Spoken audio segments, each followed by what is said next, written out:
नमस्कार। क्या आपके घर में भी कोई बुजुर्ग व्यक्ति है जिनको हाल फिलहाल के दिनों में याददाश्त संबंधी दिक्कत हो रही है, मेमोरी डिस्टर्बेंस, चलते वक्त बैलेंस बनाने में दिक्कत हो रही है, या फिर यूरिन के कंट्रोल में समस्या हो रही है? अगर आपके परिवार में या आपके आसपास किसी वृद्ध व्यक्ति को ये सारे सिम्टम्स हैं, तो ये सारे सिम्टम्स एनपीएच के हो सकते हैं। एनपीएच यानी नॉर्मल प्रेशर हाइड्रोसेफेलस।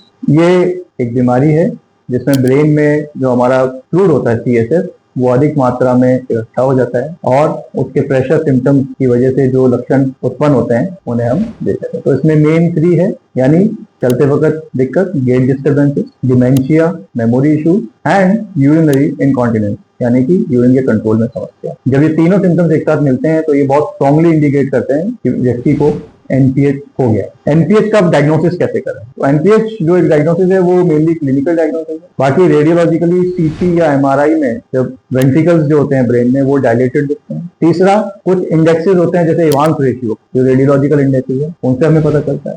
और एक तरीका है जिसमें कि हम कमर से सीएसएफ निकाल के उसके प्रेशर को नापते हैं और 30 से 40 ml डेली 3 से 4 दिनों तक वो सीएसएफ निकालने के बाद अगर व्यक्ति के सिम्टम्स में इंप्रूवमेंट दिखता है तो हम मान के चलते हैं कि ये एनपीएच का डायग्नोसिस। अब एनपीएच के मरीज को कैसे पहचाने घर पे आप? तो एनपीएच का जो पेशेंट है उसकी जो चाल होगी वो पार्किंसंस का जो पेशेंट होता है उसकी तरह चलने लगेगा। बहुत छोटे छोटे कदम, धीरे धीरे कदम, जैसे जमीन पे चिपके हुए हों। इसी वजह से कई बार ये पेशेंट पार्किंसंस की तरह डायग्नोस हो जाते हैं और इनका ट्रीटमेंट पार्किंसंस का चलता है। ऐसे ही जब किसी पेशेंट को याददाश्त संबंधी दिक्कत होने लगती है तो उन्हें हम अल्जाइमर्स डिजीज की तरह लेबल कर देते हैं और जो ट्रीटमेंट है वो अल्जाइमर्स की लाइन पे चलने लगता है। इसी तरह यूरिनरी इनकॉन्टिनेंस, यूरिनरी सिम्टम्स आते हैं तो हम अक्सर यूरोलॉजिस्ट के पास जाते हैं और यूरोलॉजिस्ट जो है वो एज रिलेटेड यूरिनरी इनकॉन्टिनेंस समझ के या मेल्स में प्रोस्टेट समझ के हम उसका इलाज चालू कर देते हैं, जबकि समस्या कहीं और होती है। अब जब हमें पता चल गया कि एनपीएच है तो इसका इलाज क्या है?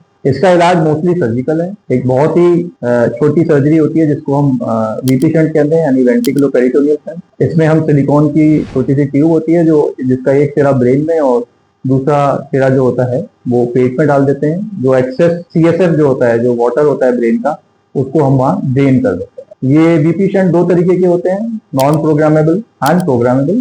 प्रोग्रामेबल वीपी शंट जो है ये बिल्कुल लेटेस्ट टेक्निक है। ये मैग्नेटिक वॉल्व इनमें होता है और इनकी सबसे बड़ी खासियत ये होती है कि इनके प्रेशर को हम बाहर से ही बिना किसी चीरे से या बिना किसी उससे एक छोटी सी डिवाइस द्वारा कंट्रोल कर सकते हैं। और एनपीएच ये काफी हद तक क्यूरेबल है। समय पर इसका डायग्नोसिस हो जाए, यानी शुरू के 6 महीने 7-8 महीने में इसका इलाज हो जाए, तो व्यक्ति जो है वापस अपनी नॉर्मल लाइफ की तरफ जा सकता है।